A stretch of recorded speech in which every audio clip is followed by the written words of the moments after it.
Madame, Monsieur, bonsoir, bienvenue dans ce journal. Voici ce que domine l'actualité.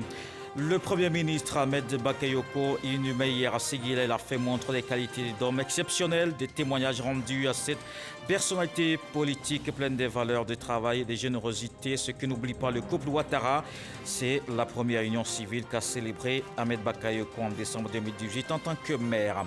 C'est une opération légale. L'État peut déclarer une zone d'utilité publique. La mise en œuvre des procédures d'expropriation expliquées aux opérateurs économiques.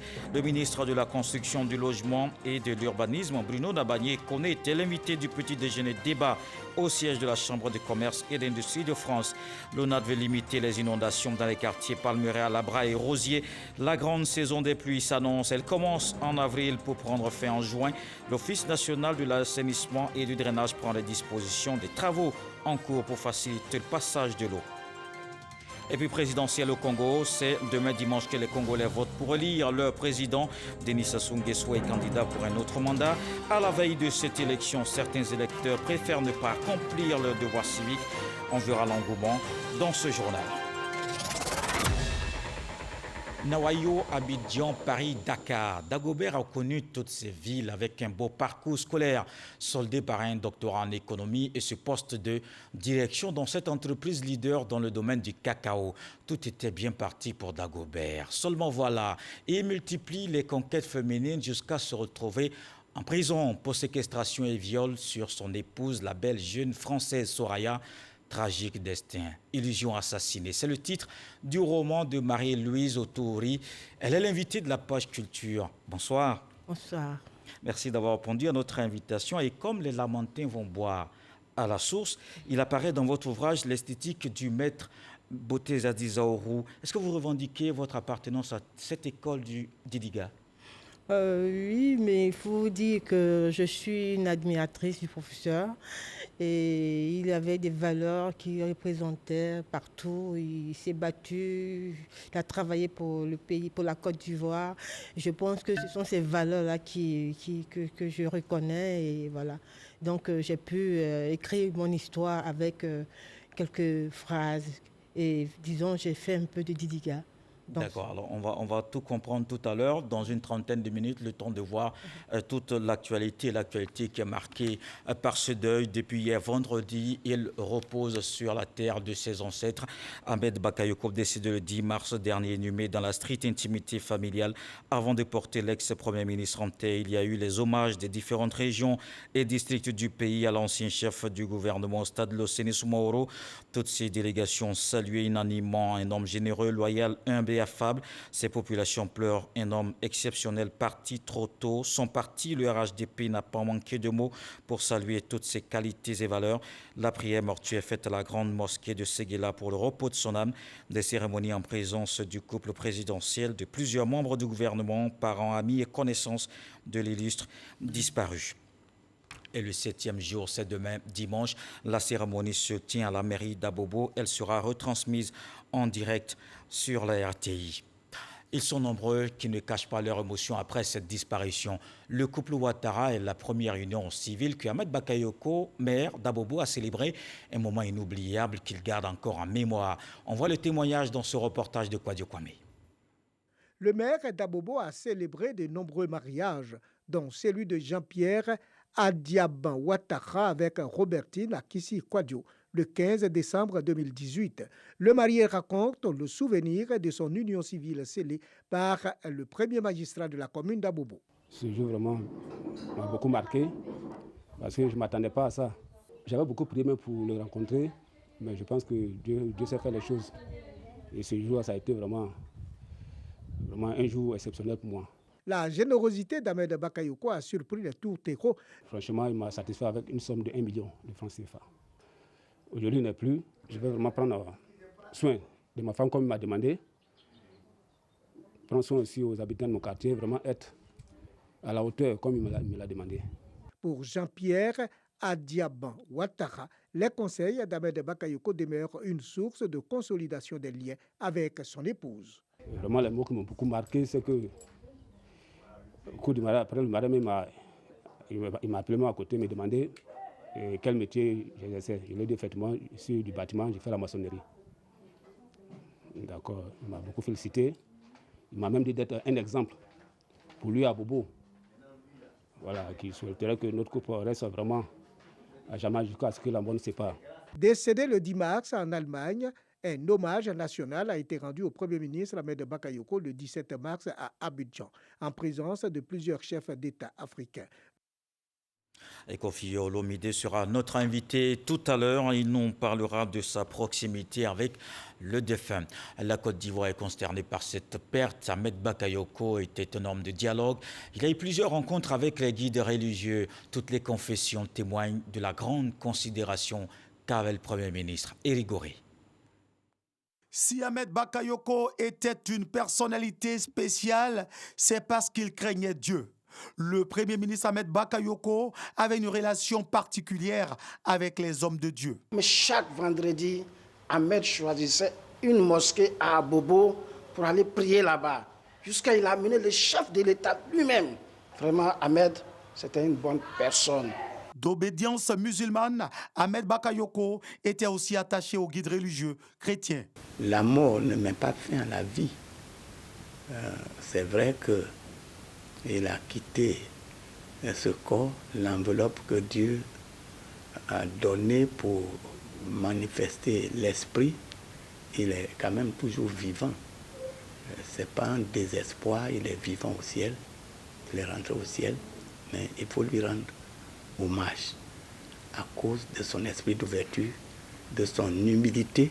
Lorsqu'il est venu ici, nous avons senti en lui un homme humble. C'était la première fois que je le rencontrais, que je causais avec lui.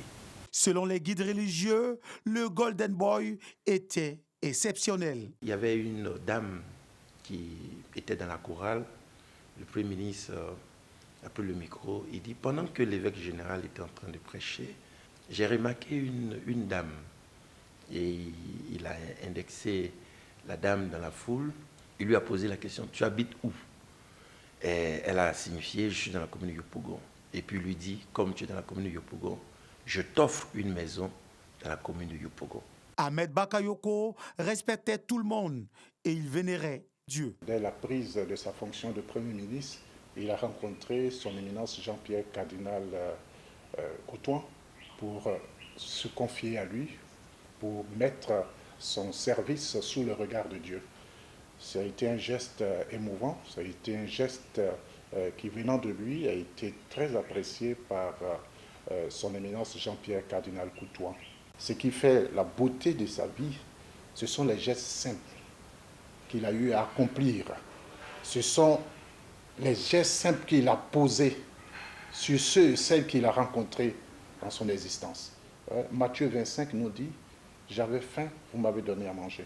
J'avais soif, vous m'avez donné à boire. » Des guides spirituels avouent que le départ d'Ahmed Bakayoko laissera un grand vide. Il avait compris Dieu dans sa dimension plurielle. Pour lui, Dieu, c'est celui qui ouvre ses bras à tout le monde. Et il avait bien compris cette leçon en tant qu'homme politique. Je retiens de lui un homme rempli d'amour, un homme que la Côte d'Ivoire va regretter vraiment. C'est une très très grande perte pour la Côte d'Ivoire tout entière. Une perte également pour la communauté croyante, pas seulement la communauté musulmane, puisqu'il faisait du bien pour tous les fidèles, les musulmans, les chrétiens, en tout cas tout le monde parle bien de lui.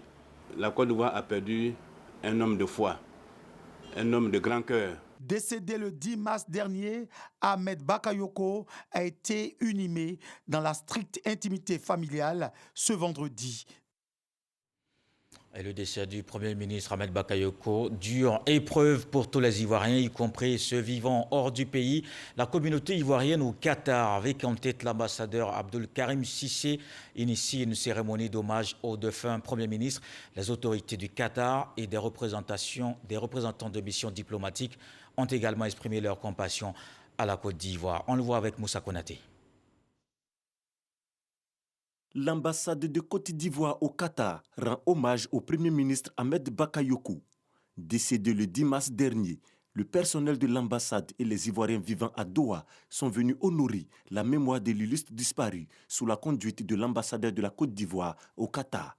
Abdul Karim Sissé a salué les qualités professionnelles et politiques d'Ahmed Bakayoko, son courage, son sens de la responsabilité dans l'accomplissement de ses multiples tâches, sa constance dans la recherche du compromis. Aussi, les qualités humaines du Premier ministre ont été reconnues, à savoir sa loyauté envers le chef de l'État Alassane Ouattara, son exemple d'ouverture et de rassemblement, ce qui a fait de lui un modèle pour la jeunesse. Dans ce deuil qui frappe le pays, l'ambassade de Côte d'Ivoire bénéficie de la compassion des autorités du Qatar ainsi que des représentations diplomatiques d'autres États. Tous ont salué le parcours d'un homme d'État, un grand serviteur de la nation. Aux côtés de la Côte d'Ivoire, il y a aussi la RDC, le peuple congolais affecté par la disparition du Premier ministre. La ministre de la Culture et des Arts est venue exprimer la compassion de la République démocratique du Congo à la Côte d'Ivoire. Jean-Luc Bambo. Son dynamisme, son leadership et son attachement au développement de la jeunesse et surtout à la culture ont dépassé les frontières de son pays. Pour son ultime hommage au Premier ministre, Ahmed Bakayoko, c'est une personnalité du monde culturel que la République démocratique du Congo, principalement la ville de Kinshasa, a détaché auprès du peuple ivoirien. Kinshasa a tenu à lui rendre hommage, vraiment tout officiellement. Et voilà pourquoi je suis là aujourd'hui, avec le message que nous apportons toute notre compassion au peuple ivoirien qui a perdu un grand homme, une étoile d'État, comme on dit chez nous. Et c'était pour nous les Congolais un grand mécène.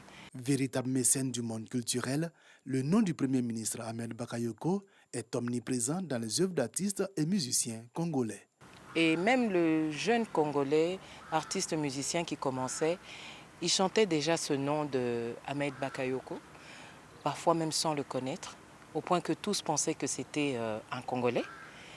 Et au moment de son décès, les jours qui passaient, au Congo, certains artistes demandaient à quand le retour du corps, à quand le programme officiel. Et lorsqu'on leur apprenait que ce n'était pas un Congolais, c'était le grand étonnement. Outre Yvette Tabou Inangoy, elle-même fille du célèbre chanteur Taboulé Rochero, la délégation était notamment composée de Zakari Bababachoué, Papi Mboma, des personnalités de la culture congolaise, tous des proches du Premier ministre Ahmed Bakayoko, à qui ils ont voulu rendre un dernier hommage. Témoigner également leur compassion au peuple ivoirien et particulièrement à la famille de l'illustre disparu. Et comme on le voit, la Côte d'Ivoire n'est pas seule dans la douleur. Ceux qui ont connu Ahmed Bakayoko le pleurent en RDC. Les artistes le connaissent bien. Et nous avons sur ce plateau Kofi Olomide. Bonsoir. Bonsoir. Grand Mopao, on aurait voulu vous avoir pour un événement plus heureux, mais malheureusement, on parle là de Ahmed Bakayoko au passé.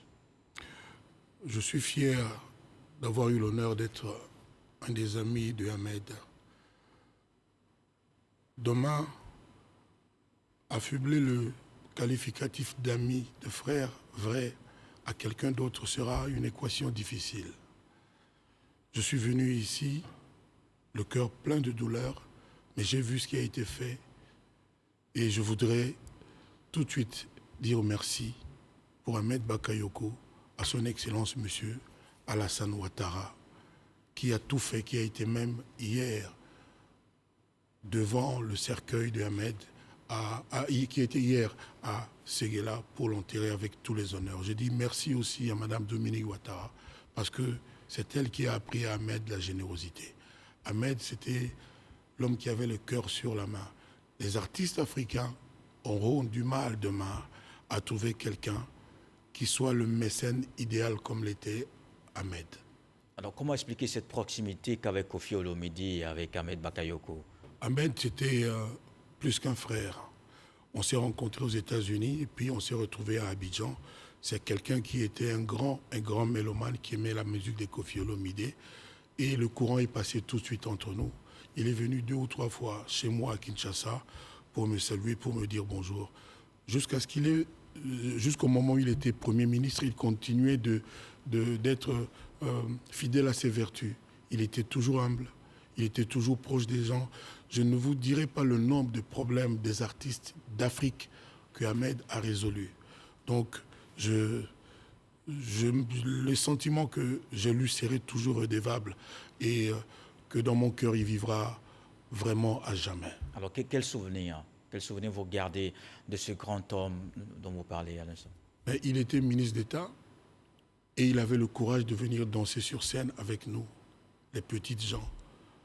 Et il disait, je lui posais la question, il dit, mais non, vous savez, on devrait bien regarder de près ce problème parce que les ministres, les gens qui sont au pouvoir ne devraient pas être loin, trop loin du peuple, vivre comme si c'était des marginaux dans l'autre sens du terme et être vraiment avec les gens, avec l'homme de la rue, les gens comme nous.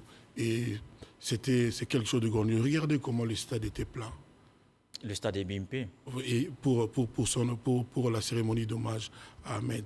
Donc qu'il repose en paix. Je sais qu'au moment où je parle, il est en train de faire rire Dieu le Père, notre Créateur. Alors, et au stade de Bimpe, Koffi Olomide était attendu sur la scène. Finalement, il n'a plus presté. Je ne m'aurais pas vu dans ces circonstances rigolant, festoyant. C'est ma façon de voir. C'est ma façon de voir. Moi, je suis venu avec mon cœur lui rendre hommage. Et mon hommage est sincère. Ma gratitude est sincère. Mon amitié est sincère. C'est comme ça que j'aurais eu du mal à chanter. J'aurais eu la gorge vraiment serrée pour me mettre à chanter. Je pense que ce qui a été fait, je remercie tous les collègues artistes, en commençant par le grand Alpha Blondy, Sidiki Diabaté, etc. Je les remercie d'avoir fait ce qui a été fait. Je pense que je suis un grain de sable dans tout ça et ce qui a été fait est suffisant. Ahmed mérite beaucoup plus que ça et ce qui a été fait est vraiment bien. Et vous avez fait quelque chose, vous avez pris le micro et vous avez chanté pour Ahmed Bakayoko. D'ailleurs, on a ce clip qu'on va... Je n'osais pas dire que pendant qu'ils étaient au stade, j'étais en train de tourner le clip que vous voulez vous montrer tout de suite. Donc je ne voulais pas avoir une excuse, mais dans ma conception, c'était comme je viens de dire. Et au même moment, j'étais en train de tourner avec un réalisateur ivoirien parce que je voulais que le clip soit mixé. La chanson soit mixée à Abidjan, c'est fait par le grand Tony Rodriguez. Et puis le clip a été tourné par un réalisateur ivoirien, je suis fier de lui. Si vous avez un extrait, ça fera plaisir, je pense. Oui, on va regarder. Merci. Depuis j'ai plié les genoux quand j'ai appris la nouvelle. J'ai vraiment pris un coup, mon ami volant au ciel. J'ai plié les genoux quand j'ai appris la nouvelle. J'ai vraiment pris un coup, mon ami volant au ciel. J'essaie de garder tout en moi. T'étais mon seul confident. Avec mon cœur et ta maison. Aimer n'aura pas de saison.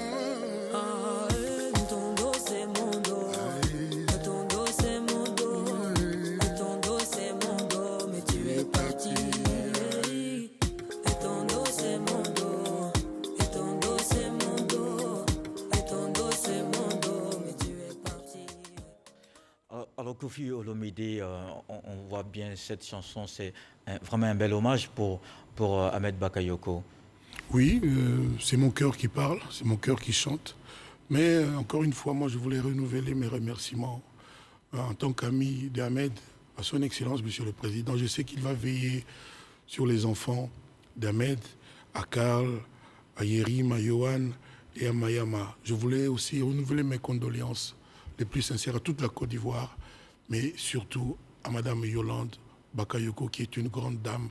Je la remercie pour tout ce qu'elle a fait et qu'elle sache que sa douleur est aussi la mienne, la nôtre. Est-ce que Kinshasa va rendre hommage à Ahmed Bakayoko? Moi, j'ai demandé aux amis ivoiriens d'Ahmed que j'ai rencontrés s'ils pouvaient me donner l'occasion de venir faire un concert gratuit, un immense concert populaire pour rendre hommage à ma façon. Ici à Abidjan. Ici à Abidjan, concert gratuit pas payant, pour rendre hommage à mon ami, à mon frère Ahmed qui est parti en bac. Nous avions un slogan ensemble, caméra embarquée. Mais un autre jour, je vous raconterai l'histoire de cette anecdote. D'accord, c'est bien noté. Merci Koffi Olomide d'être passé. Merci à la RTI, pour nous parler de votre proximité avec le défunt Premier ministre. Merci. Merci. Merci. Et nous rappelons que le 7e jour, c'est demain dimanche, des prières seront dites pour le repos de l'âme de l'ex-premier ministre Ahmed Bakayoko. La cérémonie se tient à la mairie d'Abobo. Elle sera retransmise en direct sur la RTI, une épreuve de laquelle la Côte d'Ivoire tente de se remettre. Le pays doit aussi faire face à la lutte contre la Covid-19. Les moyens de lutte sont engagés pour freiner la maladie.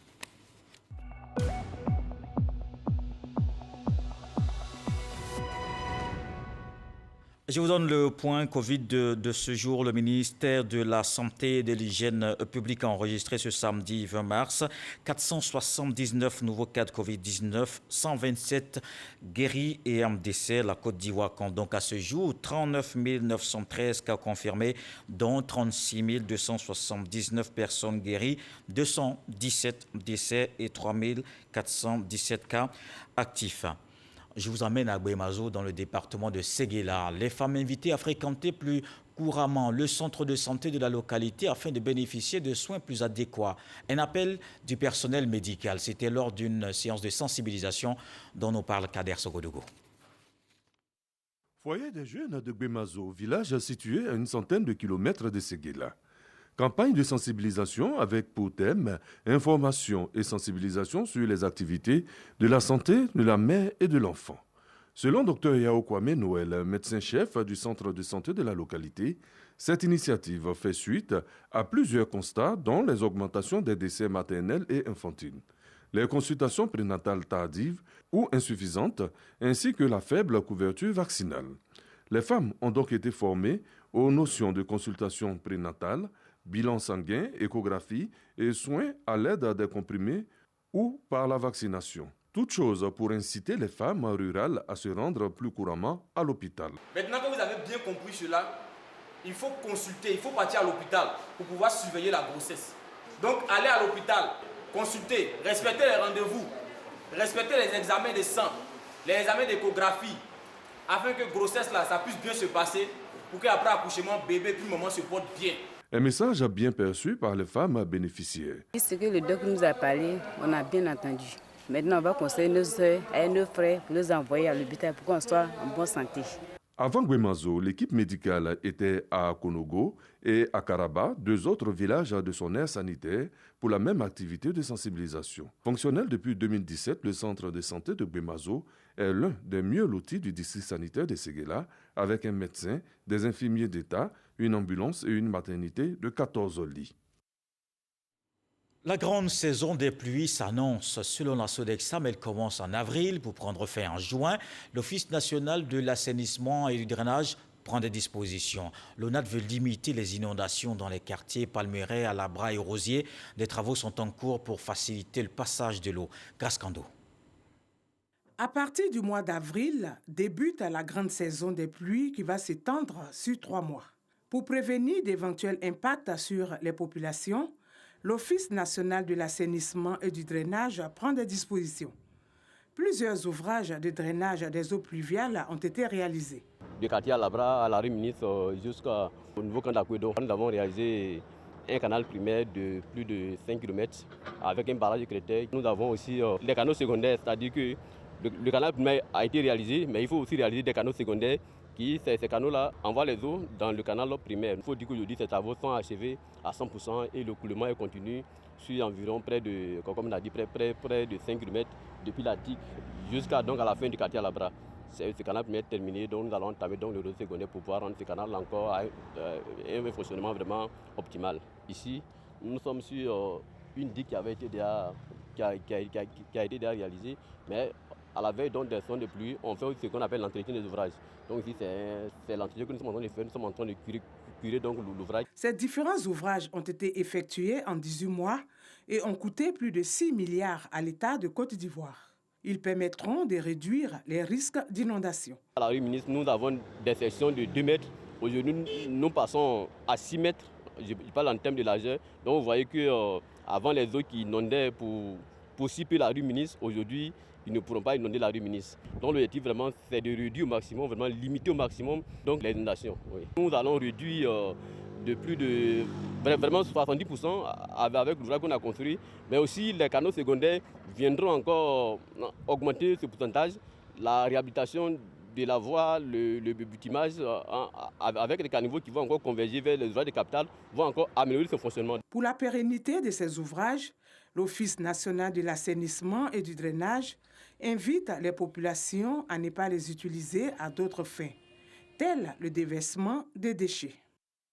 Le foncier au cœur d'une rencontre à Abidjan. Le petit déjeuner débat au siège de la Chambre de commerce et d'industrie de la France en Côte d'Ivoire. L'invité était le ministre de la Construction, du Logement et de l'Urbanisme. Bruno Dabanié-Kone a expliqué aux opérateurs économiques les procédures d'expropriation pour cause d'utilité publique. Cheikh Kone.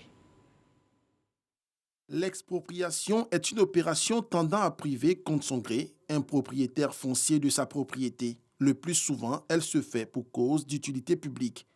Une opération légale menée par la puissance publique, mais dont les contours ne sont pas bien cernés par les opérateurs économiques. Durant 3 heures d'horloge, Bruno Kone a expliqué les 3 principes qui fondent la mise en œuvre des procédures d'expropriation en Côte d'Ivoire. 1. L'utilité publique. 2. L'indemnisation juste et préalable. Et 3. La légalité de la procédure. Et c'est l'une des raisons pour lesquelles la déclaration d'utilité publique est souvent faite plusieurs années avant. Dès lors que l'État sait qu'il va réaliser un projet, son intérêt à lui, c'est immédiatement de déclarer d'utilité publique la zone. Cependant, le ministre reconnaît quelques désagréments liés à la lenteur des procédures. Qu'on ne reçoit pas immédiatement la contrepartie de l'expropriation. Mais bon, je l'ai indiqué tout à l'heure, malheureusement, la gestion des finances publiques, ce n'est jamais un long fleuve tranquille. Et on est tous soumis à cela. Les membres de la Chambre de commerce et d'industrie française en Côte d'Ivoire ont évoqué d'autres difficultés liées à la procédure d'expropriation qui comporterait des risques pour leur investissement. Et ça fait partie aujourd'hui de la panoplie d'un investisseur immobilier de s'assurer justement qu'il n'aille pas jusqu'à cette problématique ou qu'il en tienne compte dans ses stratégies de réflexion et d'investissement. S'il doit y avoir expropriation, elle doit être justifiée, comme il l'a dit, elle doit être cohérente par rapport à des projets et elle doit être indemnisée à travers des prix qui sont les prix du marché. La Chambre de commerce et d'industrie française en Côte d'Ivoire regroupe plus de 1000 entreprises qui emploient 120 000 personnes. Son traditionnel déjeuner débat vise à parcourir toutes les problématiques liées au bon fonctionnement de leur activité. Dans le reste de l'actualité, c'est ce dimanche que les Congolais votent pour élire le président. Denis Sassou Nguesso est candidat pour un autre mandat. À la veille de cette élection, notre équipe de reportage a interrogé la population. Certains électeurs préfèrent ne pas accomplir leur devoir civique. Sidonie Davila, Adama Kéré, nos envoyés spéciaux. La population de la République du Congo est estimée à environ 5 millions d'habitants. Parmi eux, près de 2,5 millions de citoyens sont inscrits sur la liste électorale. Alors que l'un des enjeux majeurs de l'élection présidentielle est le taux de participation, Nzalagonda Guélor est bien déterminé à ne pas accomplir son devoir civique ce dimanche. Je ne vais pas voter parce que moi-même, je suis négligé au Congo. Au Congo, il n'y a pas le travail, il n'y a pas de boulot. Les autres travaillent, les autres ne travaillent pas. On ne sait pas pourquoi. Donc, il y a les autres Congolais qui souffrent ici. On est contre ça. Donc, voilà pourquoi on a décidé de ne plus voter. Les raisons de cette abstention sont multiples, mais Davel Ogangue n'est pas de cet avis. Il a fait le choix de voter comme bien d'autres Congolais travaillant dans le secteur informel. Nous voulons que le pays puisse évoluer. Voilà pourquoi on veut que l'on puisse aller voter pour le progrès de notre pays. J'aimerais que le futur président puisse penser aux jeunes parce que nous souffrons. Tel que nous sommes là, nous avons besoin des sociétés dans le pays, qu'on puisse avoir un peu l'opportunité de nous épanouir comme les autres. Oui, je veux voter parce que le vote, c'est un droit civique. Donc, c'est réservé à tout Congolais. Parce que je veux un changement. Nous manquons du travail. Malgré nous avons étudié, mais nous n'avons pas du travail. Donc, au lieu d'aller chercher à gauche ou à droite, on a préféré être dans la vente des matériaux de construction. En tous les cas, pour Trésor Mérec, les attentes pour ce nouveau quinquennat sont nombreuses. Ce que j'attends du prochain président, c'est donner plus de moyens à la jeunesse. Et quand je dis les moyens, ce n'est pas les postes, mais relever l'éducation. Parce que jadis, le Congo-Brazzaville était un pays réputé dans l'éducation. Mais aujourd'hui, nous voyons un peu que si vous tournez autour, le niveau scolaire est en berne et de remonter l'éducation ici sur le plan de la santé, tout ce qui est social, de restaurer cela. J'ai grandi, j'ai un certain âge, aujourd'hui j'ai 40 ans. On ne parlait pas du Sud et du Nord. J'avais des amis du Nord, comme ceux du Sud, à l'école. Je ne savais pas qu'un tel s'appelait X ou Y, mais aujourd'hui ça existe beaucoup. Donc c'est ce que j'attends du prochain président. Consolider la paix, l'unité du pays. Le Congo, 342 000 km², est un pays pétrolier d'Afrique centrale qui recèle de nombreuses autres ressources. Comme tous les samedis, c'est l'heure de votre rendez-vous avec la page culture.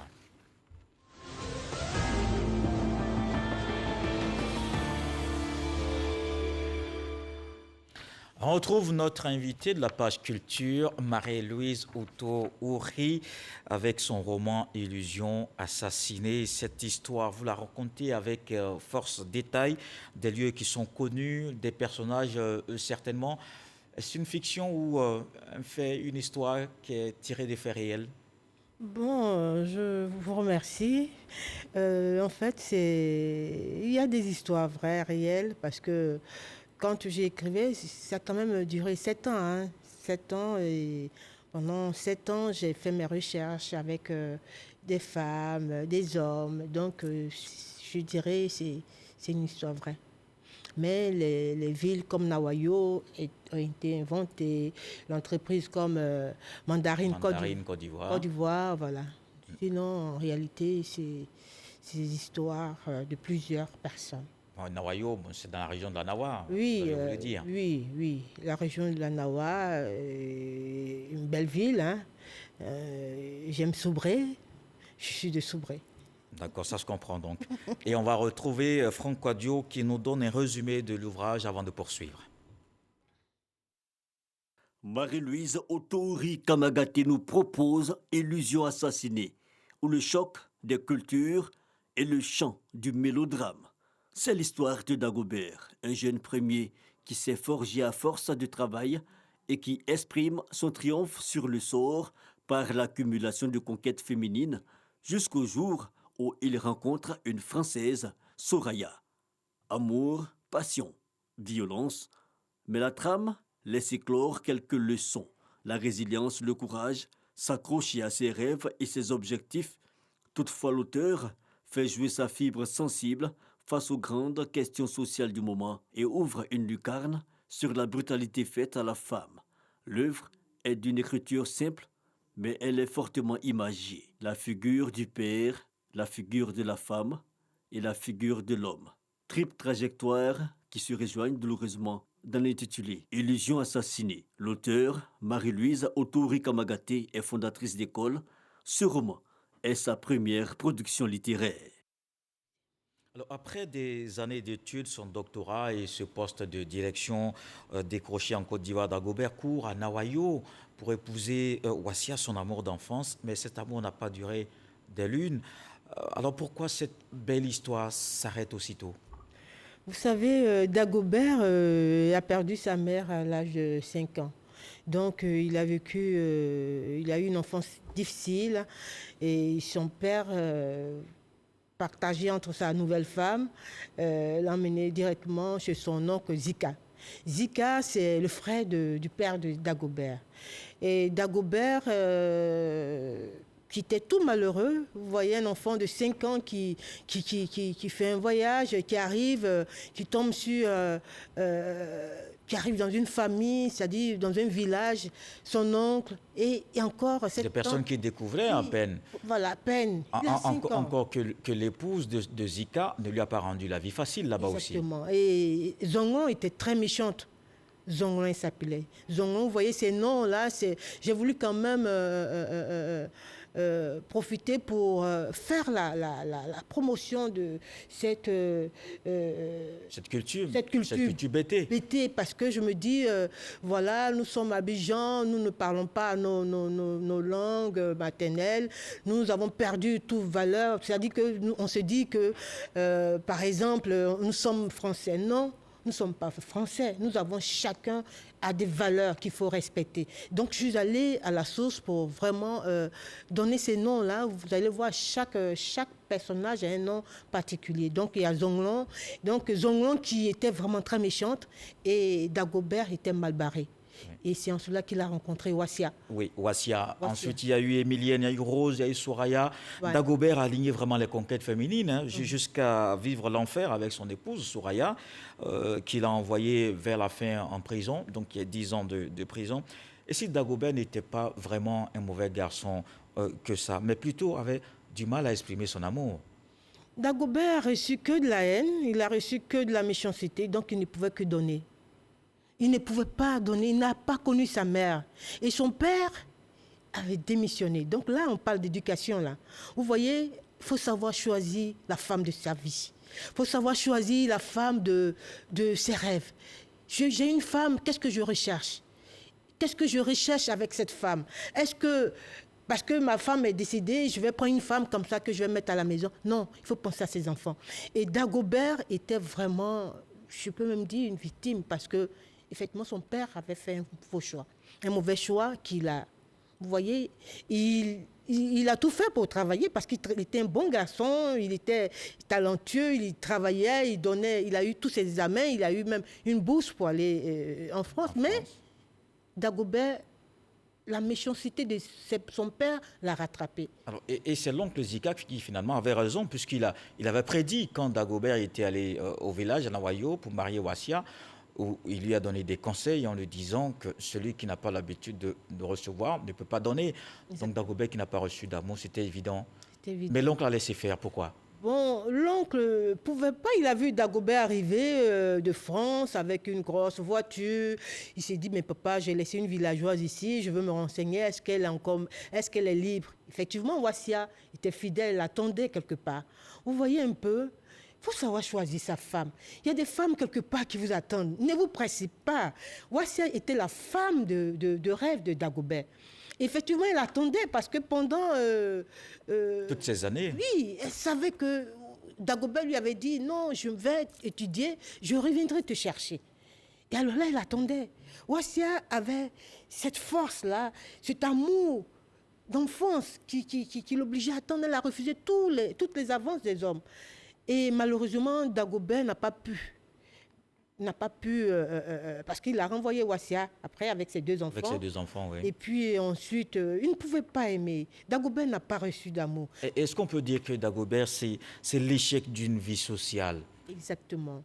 Exactement. Vous savez, un mariage raté, c'est ta vie entière qui est brisée. Si tu ne réussis pas à te relever, tu perds, tu peux même en mourir.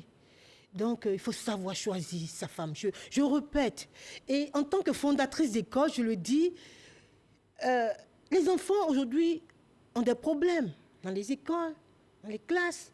Ils n'arrivent pas à avancer. Mais est-ce que ça va à la maison?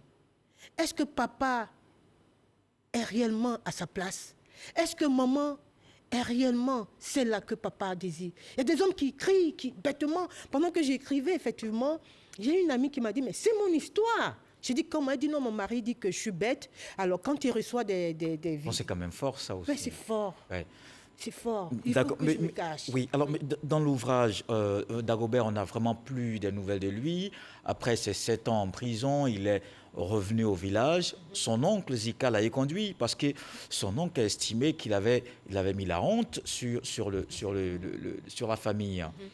Dagobert, mais pourquoi on n'a plus de ces nouvelles dans l'ouvrage? Bon, Dagobert, c'est la dépression. La dépression, on ne peut pas te supporter. Quand quelqu'un est déprimé, imaginez un peu. La cour, tout le monde change, et puis bon, voilà. Et c'était une honte pour l'oncle. Et c'est ce que je dis. Ce que tu peux donner à ton enfant, il faut le faire. Parce que demain, tu pars, c'est fini. Ce n'est même pas ton oncle qui va s'en occuper. Il y a des oncles qui sont quand même bien, mais je veux dire, il faut le faire pendant que tu es encore vivant. Alors, je pose la question parce que la vie n'a pas donné une seconde chance à Dagobert. Peut-être pour se racheter, c'était possible? Si, c'est possible, parce que Dieu, il est, je le dis, hein, je suis chrétien, Dieu est amour. Et il y a forcément une deuxième chance. Vous voyez, c'est juste une première partie. Forcément, Dagobert va rebondir. Qui sait? Alors, quand on regarde la vie de Soraya dans l'ouvrage, vous rendez plutôt hommage à la femme qui se bat pour réaliser ses objectifs. Oui, parce que on n'est pas né femme pour rien. Je pense qu'une femme à côté d'un homme est une force. Savoir choisir sa femme, j'insiste. La femme, soyez heureux de choisir une femme vraie. D'accord. Et c'est bien noté, d'accord. Voilà. Et comme vous l'avez si bien dit, je pense que la suite, ce sera dans l'ouvrage. Merci. Marie-Louise Outouri, l'invitée de la page culture. Nous avons pris beaucoup de plaisir à parler avec vous de votre roman Illusion assassinée. Un ouvrage écrit avec élégance dans un style influencé par l'aura et l'esthétique du Didiga, surtout la densité et la richesse du vocabulaire pour parler de l'amour, à la haine et des destins croisés. On se surprend à être à la fin des 270 pages. Je vous invite tout simplement à lire ce roman. Voilà qui met un terme à ce journal. Merci de l'avoir suivi. Ce soir, hommage à un défenseur de la tradition orale, Djibril Tamsir Niane, qui nous a quittés. Asseyons-nous humblement auprès des anciens. Écoutez les paroles qui enseignent la sagesse et l'histoire, car l'avenir vient du passé. Dieu le voulant, on se retrouve demain.